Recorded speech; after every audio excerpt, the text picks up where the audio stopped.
Transformers!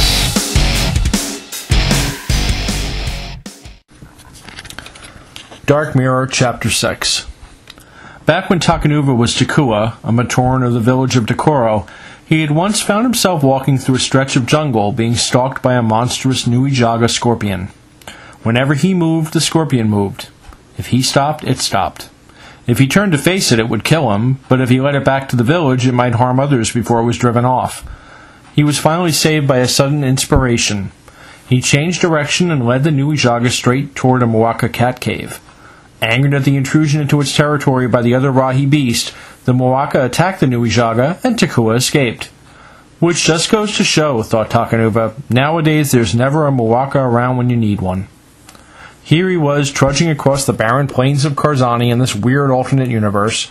Behind him were two Toa, Bomanga and Koalas, both of whom served the oppressive dictatorship of the Toa Empire. Between them was Jala, a Matoran who in Takanuva's world was the Toa of Light's best friend. In this universe he was a servant of the Empire, transporting the Mask of Time back to metru-nui. That wasn't the worst of it, though. Takanuva needed to find Brutaka and the Mask of Dimensional Gates if he was ever going to make it back to his own universe. And Bomanga had just announced that Brutaka was dead, killed by him, all of which left Takanuva exactly nowhere. "Ah, Brutaka," said Bomanga. "He fought well. But when he turned to fight Gaki and Pooks, I hit him from behind, and that finished him." "Not very fair," muttered Takanuva. "Fair?" asked Bomanga. "He was an enemy of the Empire. He tried to prevent our lawful exploration of Oyanui. Who cares how he died as long as he's dead?" "Our friend Takanuva seems to be carrying a conscience," said Toa Koalas. "That is a heavy burden in a place like this. You would be amazed how many poor dead beings I see on the side of the path who just couldn't go one more step with that load on their backs." "Spare me the philosophy," snapped Takanuva.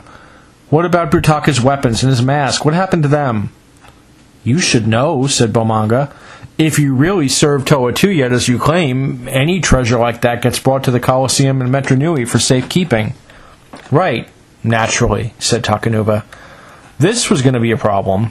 How was he going to get into what had to be the most heavily guarded spot in metru-nui to get that mask? "You know, you remind me a little of someone," said Bomanga. "A Toa of Water, one of Likan's old team. What was her name? Toa Naho, that was it. She came along on one of our missions to Odina to clean out that nest of stone rats. Offered to go after the Shadowed One herself, take all the risks.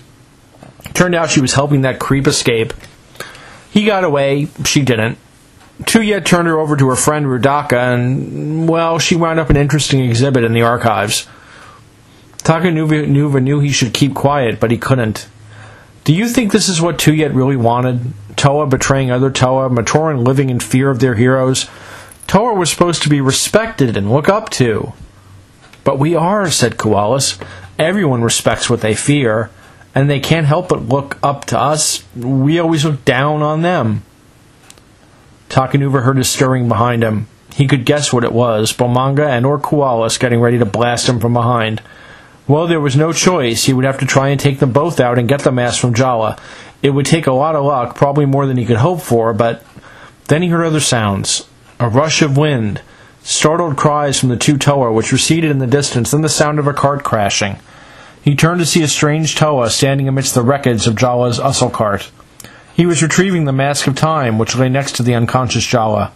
When he noticed Takanuva, he stopped. "You're not one of them," the Toa of Air said. "That's why you're still alive. Don't make me regret that decision." "Who are you?" asked Takanuva. "What do you want here?" "What do I want?" said the Toa. "I want some peace. But I'm never going to get any while that crazy Toa of Water is running things. So I keep an eye out for things she wants, like this mask here, and I take them from her.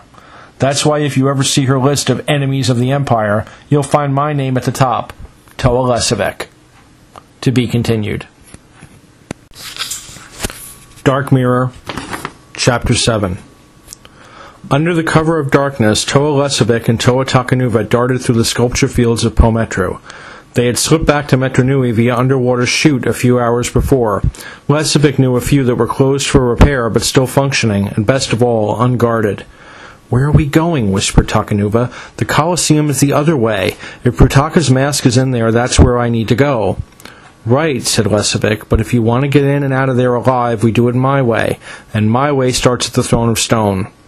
The Toa of Air pointed straight ahead. Not far away, there was indeed a huge throne made of rock, mounted atop a base of rock-she parts. Pomatoran bearing torches surrounded it, and seated in the great chair was Toa Pohatu himself. Excuse me, said Takanuva. I ran into Tahu and Kopaka not long ago, and are you sure this is a good idea? Trust me, said Lesevik, smiling. After a few hours, the Pomatoran left to go back to their homes. As Pohatu descended from his throne, Lesevik scraped 3 times with his armored boot against a nearby rock. The Toa of Stone stopped, head turned to listen. Then he said, Lesevik, you are out of your mind.